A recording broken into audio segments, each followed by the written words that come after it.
하나님의 말씀은 사도행전 10장 44절부터 48절입니다. 다 함께 합독하시겠습니다. 시작. 베드로가 이 말을 할 때에 성령이 말씀 듣는 모든 사람에게 내려오시니 베드로와 함께 온 할례 받은 신자들이 이방인들에게도 성령 부어주심으로 말미암아 놀라니 이는 방언을 말하며 하나님 높임을 들음이러라. 베드로가 이르되 이 사람들이 받았으니 누가 능히 물로 침례 베풀물 그 말이요 명하여 예수 그리스도의 이름으로 침례를 베풀라 하니라. 그들이 베드로에게 며칠 더 머물기를 청하니라. 하나님은 하나님의 말씀을 듣고 자기에게 순종하는 자들에게 성령을 보내주시는 분이십니다. 사도행전 5장 32절을 통해서 우리가 알 수 있는 것은 하나님은 자기에게 순종하는 자들에게 성령을 주시는 분이심을 분명히 말하고 있습니다. 우리는 이 일의 증인이요 하나님이 자기에게 순종하는 자들에게 주신 성령도 그러하니라. 하나님은 아무에게나 성령을 주지 않습니다. 우리 성도님들이 잘 이해하셔야 할 것은 구원의 보증을 위해서 우리 가족 중에 누구가 불쌍하기 때문에 그의 믿음을 죽는 날까지 좀 흔들리지 않게 하기 위한 인간의 입장에서 내 가족을 위해서 내가 아는 사람 성령 받기 위해서 기도한다고 해가지고 성령이 절대 임하지 않습니다. 사도행전 5장 32절을 지금 펼쳐보시기 바랍니다. 사도행전 5장 32절에 뭐라고 기록되어 있는가? 30절부터 또 보면 너희가 나무에 달아 죽인 예수를 우리 조상의 하나님이 살리시고 이스라엘에게 회개함과 제사함을 주시려고 그를 오른손으로 높이사 임금과 구주로 삼으셨다는 겁니다. 하나님이 예수를 유대인들이 달아 죽여서 하나님이 성령으로 그를 살리셔서 하나님 보좌 우편에 오른손으로 높였다고 하는 것은 보좌 우편에 앉힌 겁니다. 그 자리는 하나님 아버지와 권위와 능력이 영광이 동등한 자리예요. 그것은 예수를 임금과 구주로 삼았다는 거예요. 만왕의 왕이요. 그리고 온 천지 만물의 주가 되신 메시아요 그리스도로 삼으신 것이 바로 하나님의 아들이라는 겁니다. 이것을 증거하는 이가 바로 바울과 그 일행뿐만 아니라 하나님이 자기에게 순종하는 자들에게 주신 성령이 그것을 밝히 증언하는 증인이라고 말합니다. 그래서 성령은 하나님께 순종하는 자들에게 주신 성령이고 이 성령은 하나님이 예수를 죽은 자 가운데서 살리셔서 오른손으로 높이신 바로 보좌 우편의 임금과 구주와 그리스도가 되게 하신 예수를 증언하는 증인으로서 바로 성령을 소개하고 있어요. 그리고 오늘 본문 10장 44절부터 48절을 보면은 놀라운 사건이 있어요. 성령 받기를 위해서 따로 기도하지도 않고 회개 기도도 하지 않고 어떠한 절차도 없음에도 불구하고 베드로가 고넬료와 그 친척들 그리고 그 친구들이 말씀을 듣는 중에 바로 성령이 임했어요. 베드로가 준 것도 아니고 베드로가 성령 받기를 위해서 기도한 것도 아니고 지금 이렇게 설교 시간 중에 이 모든 사람에게 성령이 임했습니다.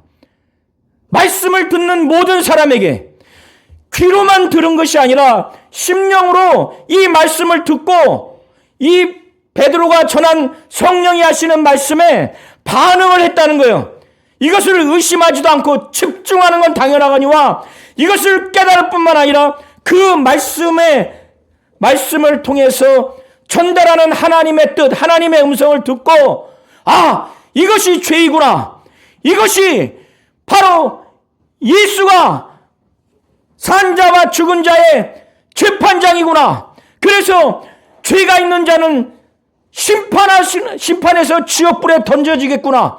그리고 모든 선지자가 이 예수에 대해서 예언하기를 이 예수를 믿는 자는 그 이름을 힘입어서 죄사함을 얻는구나. 그래서 이 말씀 듣는 자들이 이걸 다 알아듣고 깨닫고 우리는 죄인이구나. 그래서 모두가 회개를 했을 겁니다. 그리고 예수를 믿어야 되겠다. 예수를 이름을 힘입어서 죄사함을 얻어야 되겠구나. 이 예수를 하나님이 산자와 죽은 자의 재판장으로 세우셨구나. 이런 모든 말씀을 듣고 반응했을 때 성령이 그들에게 확 임했어요. 깜짝 놀랐습니다. 베드로와 함께 온 이 할례 받은 사람들, 유대인들, 이 6명이 깜짝 놀랐어요. 아니, 하나님이 어떻게 이방인에게까지 성령을 부어주실 수 있을까? 순간 놀랐어요. 베드로와 이 이방인들은 유대인과 대비해서 이방인들에게 보다는 유대인들을 향해서 하나님은 외모로 취하시고, 외모를 취하신다고, 외모로 보신다고 하는 것은 그들이 갖고 있는 외적인 조건, 이방인이 아닌 유대인이라고 하는 민족적인 차별, 그리고 국가적인 차별, 종교적인 차별로 인해서 하나님이 자기들은 특별히 편애한다고 생각을 했어요. 그래서 성령도 자기들만 받는 것으로 생각을 했는데 말씀을 듣는 중에 이방인들이 성령을 모두가 받는 것을 보고 화들짝 놀랐어요. 그런데 여기서 우리 성도님들이 잘 보셔야 돼요. 이들이 성령 받는 것을 보고 놀랬다고 하는데 성령은 우리 눈에 보이지 않습니다. 성령이 각 사람의 안에 임하는 것을 우리 눈으로는 그 보이지 않는 성령이 임하는 것을 눈으로는 볼 수 없는데 성령이 임하는 것을 하나님이 성령이 그들에게 임하게 하시는 것을 그들이 보고 놀랬다고 하는데 뭘 보고 놀랬는가? 한번 잘 보시기 바랍니다. 10장 46절 보세요. 뭘 보고 성령이 임하신 것을 봤는가? 이는 방언을 말하며 하나님 높임을 들음이라.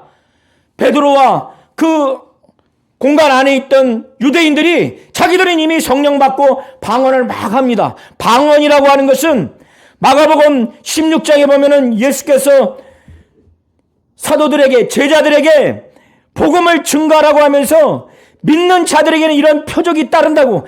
그러니까 믿으면 겉으로 나타나는 흔적이 반드시 있다고 하는 거예요.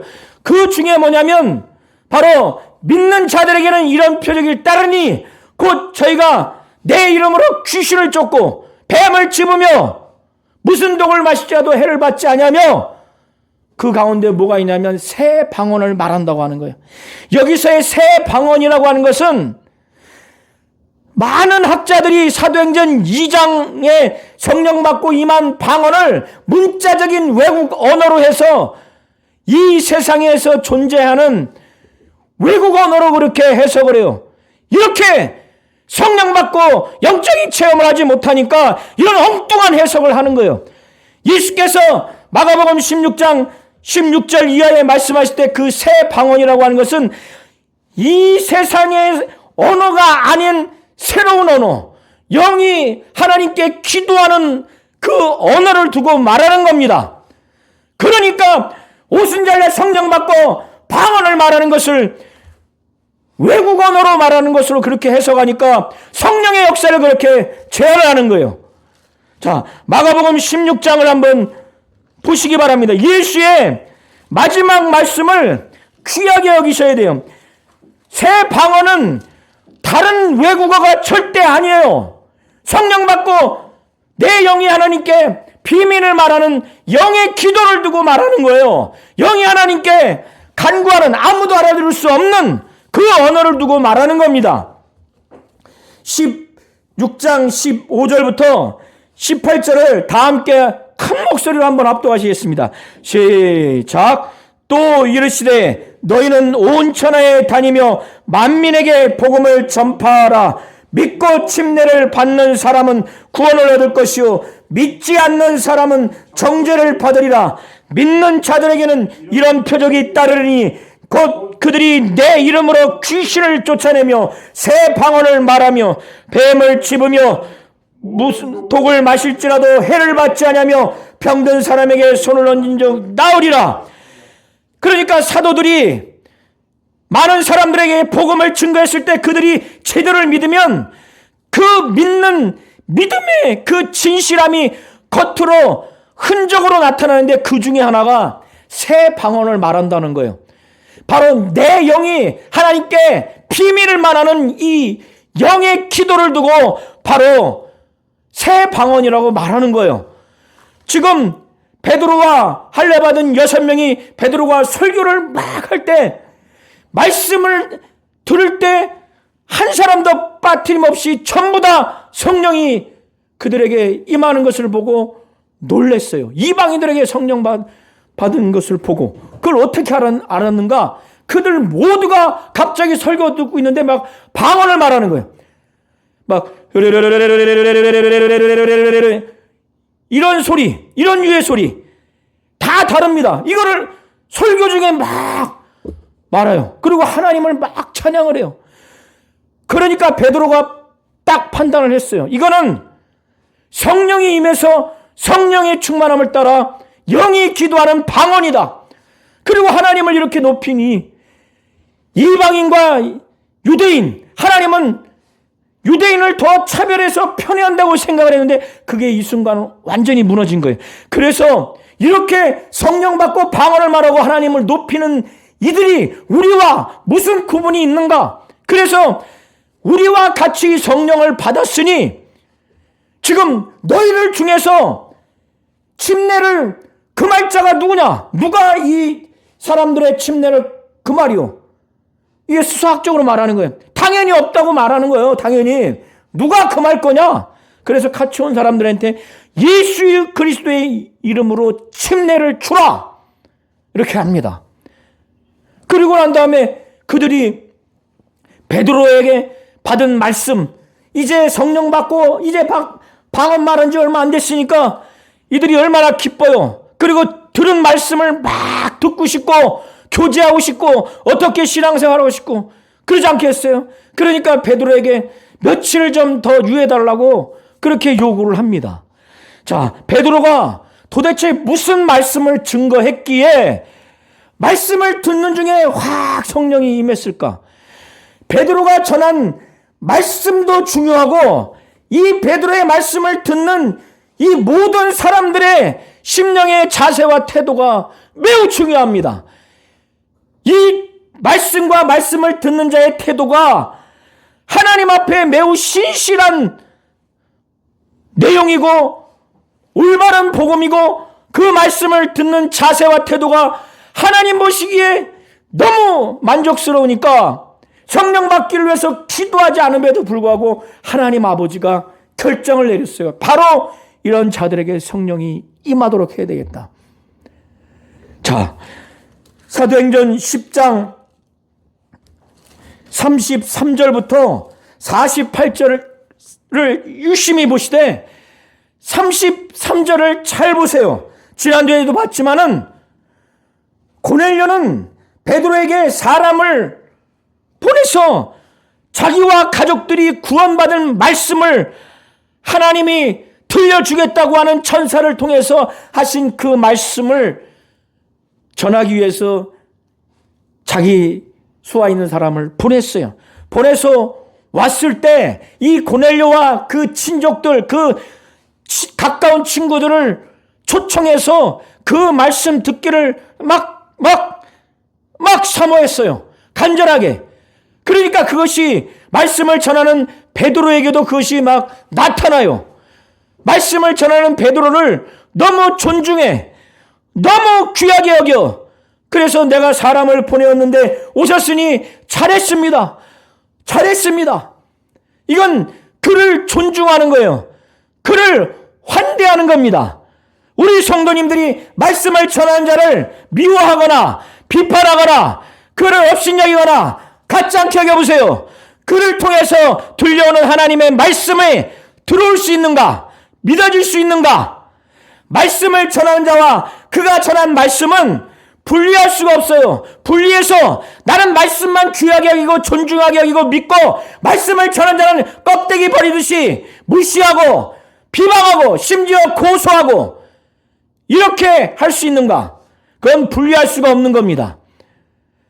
오늘 고넬료와 그 일가 그 가까운 친구들이 이게 분리할 수 없는 심령이 성령 받기까지 그게 계속 유지된 거예요. 그 이후에도. 그러니까 베드로에게 우리와 함께 좀 가까이 좀 하게 해달라고. 그가 돈이 있습니까? 권력이 있습니까? 명예가 있습니까? 그들이 그거를 이용하려고 등쳐 먹으려고 며칠을 더 유하게 하려고 했겠습니까?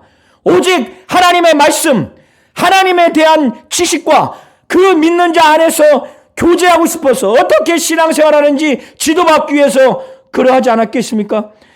자, 33절에 보면은 이제 우리는 주께서 당신에게 명하신 모든 걸 듣고자 하여 다 하나님 앞에 있나이다.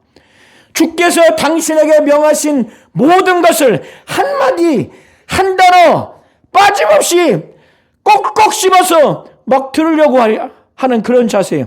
우리가 너무나 배고파서 너무나 먹고 싶은 음식을 먹을 때 그릇까지 다 비워서 먹지 않습니까? 하나님의 말씀을 들을 때 그렇게 하셔야 돼요. 그렇게 하셔야 돼요. 히브리서 2장을 한번 보시기 바랍니다. 히브리서 2장에 보면은 2장 1절부터 4절을 한번 보겠습니다. 제가 한번 읽을 테니까 펴보세요. 그러므로 우리는 들은 것에 더욱 유념함으로 우리가 흘러 떠내려가지 않도록 함이 마땅하다.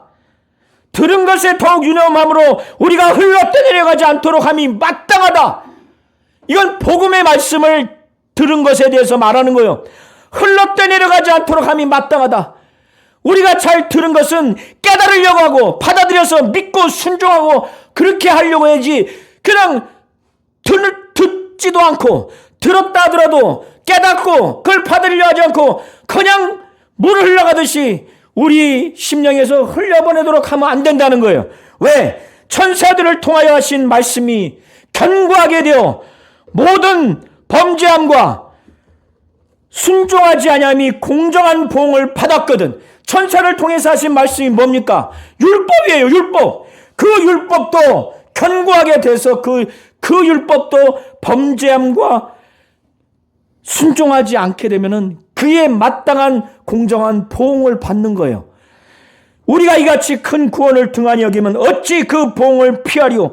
이 구원은 처음에 주로 말씀하신 바요 들은 자들이 우리에게 확증한 바니 하나님도 표적들과 기사들과 여러 가지 능력과 자기의 뜻을 따라 성령이 나누어 주신 것으로서 그들과 함께 증언하셨느니라. 우리 성도님들이 말씀을 들을 때 주께서 베드로에게 명하신 모든 말씀을 다 듣고자 하는 마음으로 하나님 앞에 있나이다. 우리 성도님들 예배 드릴 때 또 가정에서 또 설교를 들을 때 기독교 방송이든 어떤 걸 들을 때 우리가 텔레비 앞에 있다고 생각하십니까? 설교자 앞에 있다고 생각하십니까? 하나님 앞에 있다고 해야 그 말씀이 하나님의 말씀으로 들려오는 겁니다. 그래야 그 말씀이 두렵고 그 말씀이 권위를 인정하고 그 말씀을 절대적으로 신뢰하는 거예요. 사람 앞에 있다고 하고 TV 앞에 있다고 하면은 집중하지 않아요. 두려워하지 않습니다. 믿지 않습니다. 자, 이제 34절을 통해서 베드로가 입을 열어서 그가 깨달아요. 그가 비록 사도지만 그가 3년 동안 예수와 동고동락을 했지만 그도 성령 받고 방언도 말하고 정말 놀라운 것을 체험했지만은 이 고넬료와 그 일가 가까운 친구들을 바로 앞에 두고 설교를 앞에 두고 그가 깨달은 바를 지금 말합니다. 자기가 참으로 하나님에 대해서 깨달았다고. 그가 지금까지 알았던 하나님은 이방인보다 유대인들을 차별해서 유대인을 편애하는 하나님. 그래서 종교적으로도 유대교를 더 우대하는 하나님. 민족적으로, 국가적으로, 종교적으로 유대 민족과 이스라엘과 또 유대교를 편애하는 하나님으로 알았고, 그래서 성령도 유대인들에게만 주신 걸로 그는 그렇게 생각을 했는데, 오늘 이 사건을 통해서 그는 완전히 변화됩니다. 설교에 앞서서 하나님이 사람을 외모로 보지 않는구나, 이방인이라고 차별해서 덜 사랑하거나 그러지 않고 그들은 안 받으시고 유대인만 받으시는구나, 이렇게 생각을 했는데 하나님은 그게 아니구나, 그걸 깨달았어요. 이걸 깨달은 걸 그들에게 먼저 말해요. 그때 그들의 심령도 담대함을 얻었을 겁니다. 하나님의 말씀을 듣는 자들은 그때나 지금이나 어떠한 기준으로 국가와 민족, 종교의 차별을 하나님은 두지 아니하고, 경제적인, 정치적인 권력과 건강의 유무에, 지식의 유무에 하나님의 말씀이 누구에게 더 들려지고 덜 들려지고, 누구는 하나님이 받으시고 누구는 안 받으시고, 하나님은 사람을 외모로 차별하지 않는다는 것을 베드로가 깨달은 것처럼 우리 성도님도 깨달으시기를 예수의 이름으로 축원합니다. 그래서 교회에서 병이 있든 없든, 돈이 있든 없든, 교양이 있든 없든, 권력이 있든 없든 모두가 주님과 같이 똑같이 외모로 취하지 아니하고 정말 오직 믿음으로 주 예수의 심장으로 사랑하고 사모하고 기뻐하고 최고의 가치로, 멸관으로 사도 바울이 고백한 것처럼 그렇게 대하시기를 예수의 이름으로 축원합니다. 베드로는 설교에 앞서서 내가 참으로 하나님에 대해서 깨달은 바를 말해요. 하나님은 사람을 외모로 보지 아니하고 각 나라 중에서 하나님을 경외하고 하나님을 두려워하고 그리고 하나님 앞에 의를 행하는 자를 하나님은 받으시는 줄을 깨달았다고 말해요. 지금 설교 회중에 있는 고넬료와 그 일가와 가까운 친구들을 보면서 이걸 지금 깨달은 거예요. 하나님이 깨닫게 주신 것이죠. 받으시는구나. 그런데 여기서 하나님이 받으셨다고 하는 것은 이들이 구원받았다고 하는 게 아니에요. 하나님을 경외하는, 곧 하나님을 사랑하고 존경하면서 두려워하고, 그리고 하나님 앞에 의를 행하려고 하는 의로운 삶을 사는 그들이 그 자체로 구원받아서 하나님이 받으셨다는 것이 아니라, 이런 자들을 구원해야 되겠다고 하는 구원의 계기가 됐다는 것이지, 하나님을 그냥 경외하고 의를 행한다고 하니까 예수 안 믿어도 구원받는다, 성령 받지 않아도 구원 거듭났다, 이걸 두고 말하는 게 아닙니다. 자, 그래서 우리 성도님들 가족 중에 누구 중에 꼭 예수 믿고 성령 받지는 않았지만은 하나님에 대해서 인정하는 사람들이 있었을 거예요. 과거에도. 그래서 뭔가 기독교인들을 보면서, 이 고넬료와 그 일가는 유대교의 사람들을 보면서 하나님을 두려워했어요. 그들이 하는 그 의로운 삶을 그들도 살려고 했어요. 하나님이 그걸 받으셨다는 거예요. 구원받았다는 것이 아니라 구원의 계기가 됐다는 겁니다. 그래서 베드로는 고넬료와 그 모든 사람들에게 설교하기 전에 하나님에 대한 깨달음을 두고 먼저 말합니다. 이들에게는, 지금 설교 듣는 자들에게는 이등 민족, 열등한 그 민족으로 생각지 않았을 거예요. 아주 자유함을 얻었을 겁니다. 베드로의 이 깨달음을 듣고. 그리고 베드로도 거침없이 담대하게 복음을 증거하는 그런 계기가 됐을 겁니다. 자, 베드로가 자기가 하나님에 대해서 이전에 알지 못한 것을 깨달았다고 분명히 말했죠. 사람은 외모를 취하지 아니하고 각 나라 중 하나님을 경외하고 의를 행하는 자는 하나님이 받으신 줄을 깨달았다. 그러면서 그가 3년 동안 직접 보고 듣고 느낀 바, 특별히 그가 부활한 다음에 예수와 함께 먹었던 그 주님의 부활을 목격한 현장에까지 3년 동안의 그 긴 시간, 많은 그 예수의 공생의 사역을 불과 36절부터 43절, 이 짧은 이 구절에 다 말을 합니다. 그러니까 우리 성도님들이 이거를 깊게 잘 이해하시기를 바랍니다. 자, 하나님이 이스라엘 민족에게 예수를 통해서 말씀을 전하셨어요. 히브리서 1장 1절에 보면은 하나님은 옛적의 선지자들을 통해서 여러 부분과 여러 모양으로 말씀하셨다고 하시면서 이 모든 날 마지막에 아들을 통해서 말씀하셨다고 분명히 말씀했습니다.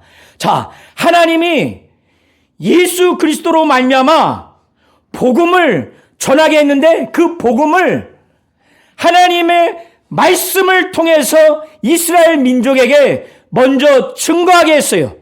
그런데 이 예수가 어떤 분인가?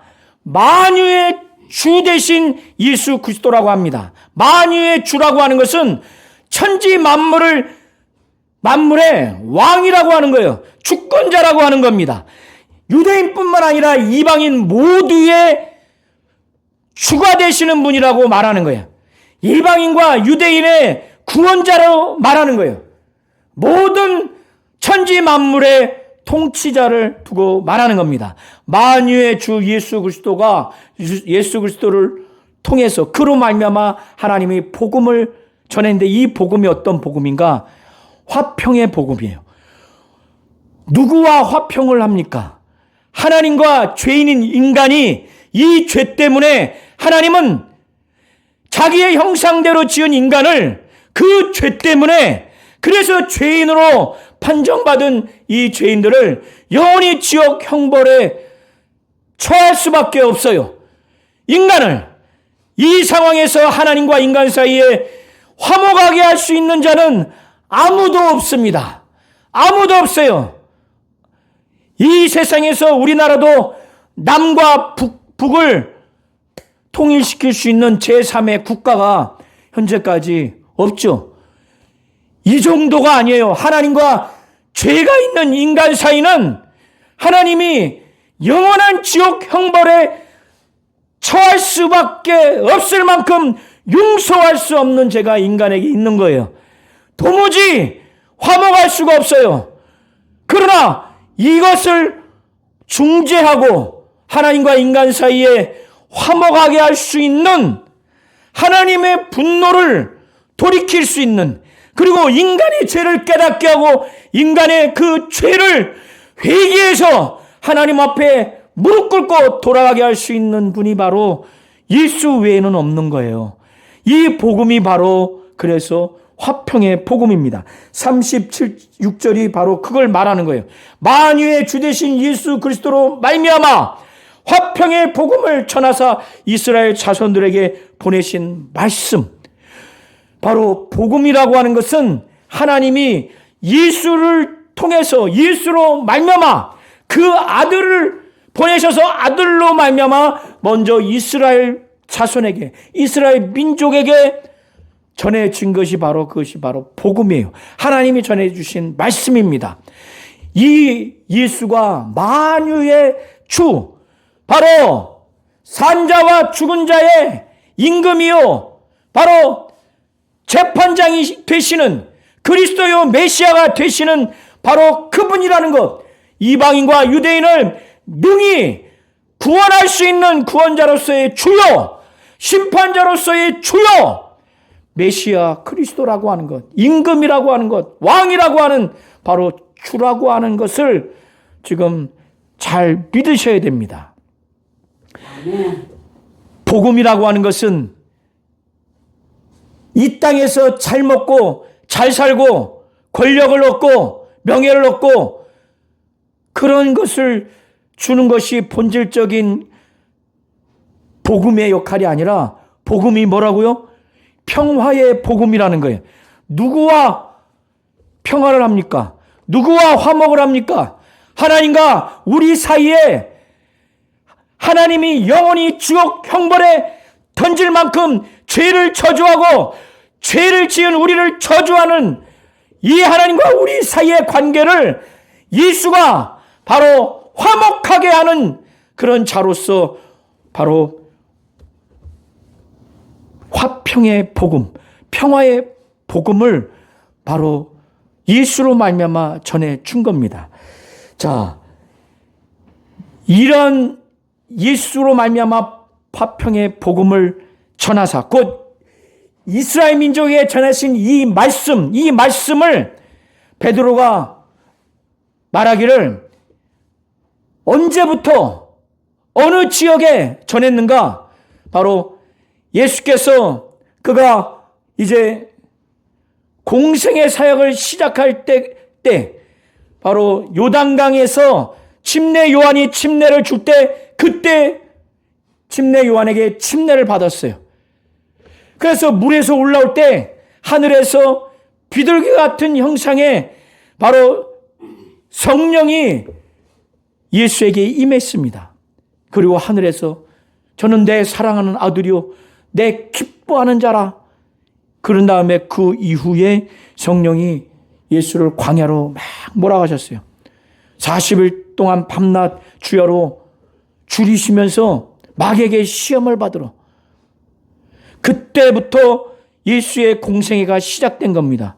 그래서 37절에 그 침례를 반포한 후에 갈릴리에서 시작하여 온 유대에 두루 전파된 그것을 너희도 알거니와. 이 고넬료와 함께한 자들이 이미 예수가 어떤 사역을 했는가를 이미 전해서 들어서 알고 있는 거예요. 38절에 베드로가 3년 동안 예수와 함께 동고동락을 했어요. 예수의 말씀을 정말 잘 들었어요. 예수의 행하신 걸 잘 보았어요. 예수의 심성을 잘 느꼈어요. 그 베드로가 예수의 공생의 3년 동안 그가 어떠한 삶을 살았는가에 대해서 죽기 전까지 3년 동안 그의 공생의 사역을 한마디로 어떻게 말하는가를 우리 성도님들이 잘 보시기 바랍니다. 그 3년 동안 예수의 공생의 사역을 다 한 줄로 뭐라고 말하는지 이것이 매우 중요해요. 베드로는 직접 목격한 사람입니다. 예수의 죽음과 부활까지 다 목격한 사람이에요. 그가 뭐라고 말하는지를 잘 보세요. 자, 38절을 큰 목소리로 한번 합독하시겠습니다. 우리 성도님들도 베드로와 같이 예수의 공생의 사역을 이렇게 한 구절로 우리 성도님들의 심령에 잘 각인시키셔야 돼요. 이게 매우 중요합니다. 예수의 말씀이 많았어요. 예수의 행하심이 많았어요. 그런데 그걸 본질적으로 다 한 줄로 말합니다.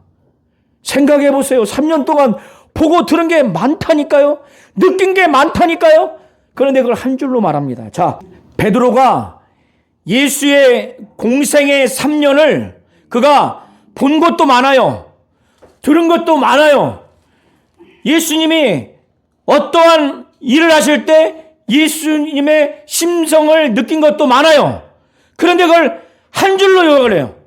그것은 하나님이 나사렛 예수에게 성령과 능력을 기름 붓듯 하셔서 선한 일을 행하시고 마귀에게 눌린 모든 자를 고치신 삶이다. 그리고 하나님이 함께 하셨기 때문에 이것이 나타났다 이렇게 말합니다. 자, 하나님이 나사렛 예수에게 성령을 기름 붓듯 하셨다는 거예요. 능력을 기름 붓듯 하셨다는 거예요. 그리고 하나님이 함께 하셨다는 겁니다. 예수의 영적인 삶을 하나님이 함께 하셨어요. 하나님이 성령과 능력을 기름 붓듯 하셨어요. 바로 그것은 요단강에서 침례 요한을 통해서 침례받고 그때 성령이 임하는, 그래서 능력을 기름 붓듯 한 그것을 두고 말하는 겁니다. 하나님이 나사렛 예수에게 성령을 기름 붓듯 능력을 기름 붓듯, 그것은 하나님이 예수를 메시아 그리스도로 삼으신 거예요. 그래서 하나님이 성령과 능력을 기름 붓듯 하셔서 요단강에서 성령을 받고 능력 받은 다음에 광야로 성령이 몰아가셔서 마귀에게 시험을 받을 때 기록된 말씀으로 마귀의 시험을 이겨서 그 이후에 귀신도 내어쫓고 죽은 자도 살리고 또 안진뱅이도 일으키고 눈먼 자도 뜨게 하고 듣지 못한 자를 듣게 하고 말하지 못한 자를 말하게 하고 문둥병자를 치유하는 많은 이적과 표적을 나타냈습니다. 권세 있는 말씀을 증거했어요. 그는 죽은 나사로를 향해서 불쌍히 여겨서 눈물을 흘렸어요. 이런 예수의 공생의 사역, 말씀하시고 행하신 모든 것을 베드로는 한마디로 뭐라고 표현을 하냐면 성령과 능력을 기름 붓듯 하였음에 선한 일을 행하시고 마귀에게 눌린 모든 자를 고치셨다고 이렇게 말합니다. 예수의 공생의 삶의 본질은 하나님이 성령과 능력을 기름 붓듯 하신 다음에 선한 일을 행하시고 마귀에게 눌린 모든 자를 고치신 삶이에요. 선한 일은 도덕적인 선한 일뿐만 아니라 하나님 보실 때 하나님 뜻대로 하나님이 원하시는 대로 하는 일이 바로 선한 일입니다. 마귀에게 눌린 모든 자를 고치셨다는 거예요. 마귀에게 눌린 모든 자, 바로 귀신 쫓고 병자를 고치고 죽은 자를 살린 이 모든 것들에 대해서 바로 병자들이, 귀신 들린 자들이 전부 다 마귀에게 눌린 자들이라는 겁니다. 이 세상은 영적으로 마귀에게 볼모 잡혀서 마귀에게 눌린 인생의 삶이에요. 히브리서 2장 15절을 한번 보시길 바랍니다. 14절부터 15절을 보면 자녀들은 혈과 육에 속하였음에 그도 또한 같은 모양으로 혈과 육을 함께 지니심은 죽음을 통하여 죽음의 세력을 잡은 자 곧 마귀를 멸하시며 또 죽기를 무서워함으로 한평생 내어 종노릇하는 모든 자들을 놓아주려 하심이니 죽음의 세력을 잡은 자 곧 마귀를 멸하시며 죽기를 무서워함으로 한평생에 매어 종노릇하는 모든 자들을 놓아주려 하심이라고 말하고 있습니다. 예수의 공생의 사역을 잘 이해하셔야 돼요. 하나님이 성령과 능력을 기름 붓듯 하셔서 주와 그리스도를 삼으셔서 메시아 그리스도로 삼으셨다는 거예요. 그런 다음에 그의 삶은 뭡니까? 선한 일을 행하시고 마귀에게 눌린 모든 자를 고치셨다고 이렇게 한마디로 베드로가 말하지 않습니까? 하나님이 함께 하셨기 때문에 이렇게 나타나는 거예요. 도덕적인 선한 일만을 생각하면 안 돼요. 하나님 뜻대로, 하나님 계획대로, 하나님 말씀대로 한 모든 것이 다 선한 일이에요. 병 고치는 모든 것들, 모든 인간들은 마귀에게 눌렸다는 거예요. 마귀에게 눌렸다는 거예요. 독재자 밑에 눌린 것 이상으로 마귀에게 눌린 것이 바로 인생의 영적인 그런 삶의 본질입니다. 그리고 난 후에 베드로와 모든 사도들은 유대인의 땅과 예루살렘에서 그가 행하신 모든 일에 자신들은 증인이라고, 예수가 행하신 모든 일에 사도들은 증인이라고 말하는 거예요. 유대인들이 그를 나무에 달아 죽였지만 하나님이 사흘 만에 다시 살리셨어요. 예수가 죽었지만은 하나님이 그에게는 죄가 없기 때문에 인간의 죄를 대신 짊어지시고 저주를 담당하셨기 때문에 하나님이 성령으로 예수를 사흘 만에 살리셨습니다. 예수가 부활하신 이 사실을 분명히 믿으시기를 예수의 이름으로 축원합니다. 자, 그런데 예수의 부활을 예수의 모든 사람들에게 보여주면 압도적인 다수가 믿지 않을 거예요.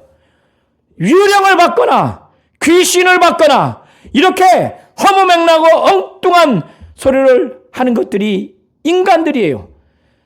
그래서 하나님이 미리 택한 신실한 증인의 적적으로 합당하다고 하는 사도들과 함께한 신실한 자들만 미리 택했어요. 그래서 예수가 부활한 다음에 그들과 함께 식사를 했어요. 그래서 베드로를 위시로 한 이 사람들은 절대 예수의 부활을 부인하지를 않는 거예요. 자, 이 베드로와 이 함께한 사도들에게 하나님 내지는 주 예수가 어떤 것을 예수에 대해서 증거라고 했냐면은 그들에게 이 예수는 산자와 죽은 자의 재판장이다. 그러니까 예수는 살아있는 자와 죽은 자 가운데 하나님의 자녀가 될 자와 마귀의 자식으로 떨어질 자를 재판하는, 심판하는, 예수를 통해서 명확히 분별해서 재판하는 재판장이라는 거예요. 예수는 아버지의 말씀을 가감없이 전달했어요. 예수는 하나님이고 하나님의 아들입니다. 그의 말씀을 듣고 믿지 아니하는 자, 예수가 하나님이고 하나님의 아들로서 메시아 그리스도라고 믿지 않는 자, 그들은 구원받지 못하는 거예요. 죄사함을 받지 못하는 겁니다. 그러나 이것을 믿는 자는 죄사함을 얻고 구원을 얻을 수 있는 재판장으로서 이 예수를 전도하게 하고 증언하게 한 거예요. 그리고 오래전부터 구약의 모든 선지자들이 이 예수를 어떤 자로 증언했는가? 이 예수를 믿는 자들은 예수의 이름을 힘입어서 바로 죄사함을 얻을 것이라고 하는 것을 분명하게 이 선지자들은 증언한 겁니다. 그래서 36절부터 43절까지 예수에 대해서 공생의 기간 동안 그리고 죽으시고 부활하신 이 예수의 이 모든 것들을 통해서 베드로가 핵심적으로 전한 것이 무엇인가? 그는 바로 하나님이 성령과 능력을 기름 붓듯 하셨고, 그래서 착한 일, 선한 일과 마귀에게 눌린 모든 자를 고치셨다. 이는 하나님이 함께 하신 것이다. 그리고 이 예수를 유대인들이 죽였지만 하나님이 그를 사흘 만에 살리셨다. 그리고 베드로가 증거한 것은 예수가 산자와 죽은 자의 재판장이다. 그리고 모든 선지자가 이 예수를 믿는 자들은 그 이름을 힘입어서 죄사함을 얻는다. 이 메시지를 전하니까 이 말씀을 듣는 자들이 모두가 다 성령이 그들에게 임했어요. 하나님이 그들에게 성령을 부어주신 거예요. 그들이 깜짝 놀랐어요. 이방인에게도 성령 부어주심을 인해서 이거 어떻게 알았는가? 방언을 말하고 하나님을 높임을 막 하니까, 높임을 막 높이니까 그때 베드로는 누가 침례 주물 그 말이요, 예수 그리스도 이름으로 침례를 주라. 그래서 침례를 주었어요. 자, 우리 성도님들 잘 이해하시기 바랍니다. 하나님이 어떠한 자들에게 성령을 보내주시는가? 기도하는 가운데도 성령을 보내주세요. 말씀을 듣는 중에 성령을 보내주세요. 그러나 중요한 것은 하나님의 말씀을 진정으로 듣고 깨닫고 받아들여서 믿고 일평생 하나님께 순종해야 되겠다. 이렇게 믿음이 있는 자, 믿음의 반응을 가진 자들에게 성령이 임하는 겁니다. 인본주의적으로 나와 내 가족, 내가 가까운 사람 지옥 보내지 않기 위해서 성령을 억지로 임하게 하는 거 절대 그렇게 하시면 안 돼요. 성령을 줄지 말지는 예수가 아버지께 구해서 아버지와 아들의 뜻이 합쳐진 상태에서 아버지의 결정대로 내려주는 겁니다. 하나님 아버지가 이 성도가 내 말을 100% 듣고 믿는지, 그리고 그 믿음대로, 말씀대로 하나님께 일평생 순종하겠다고 하는 믿음의 심령인지 아닌지 하나님은 알아요. 그래서 말씀 들을 때 확 임한 거예요. 베드로가 사마리아 사람들을 위해서 성령 받기 위해서 요한하고 기도했을 때 그때 성령이 임한 겁니다.